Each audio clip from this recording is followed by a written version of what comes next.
Hello చెప్పవే, చాలా రోజులకు ఫోన్ చేసినవే. అవునా, నీ పిలవకనే నువ్వు మా ఇంటికి వస్తలేవా? రావే మరి, వస్తే నీకు ఇష్టమైన కర్రీ వంకాయ కూర వండి పెడతా. సరేనే, రావే. Okay bye. ఈ చెల్లెగానే ఫోన్ చేసింది.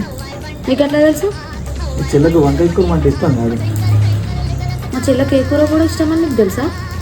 తెలుసు కానీ మరి నాకేం కూర ఇష్టం చెప్పు. అంటే నీకు అన్ని కూరలు ఇష్టం కాదే? స్పెషల్గా ఏ కూర నా ఇష్టం చెప్పు. ఏదో తేడాగా ఉందేంటి అంటే అది తలకాయ కూర. నేను తలకాయ కూర తినను. తలకాయ కూర అంటే ఇష్టమాట. దానికి ఇష్టమైన కూర అయితే గుర్తుకున్నది, కానీ కట్టుకున్న పిల్లలకి ఏం కూర ఇష్టమో గుర్తుకులేదా నీకు?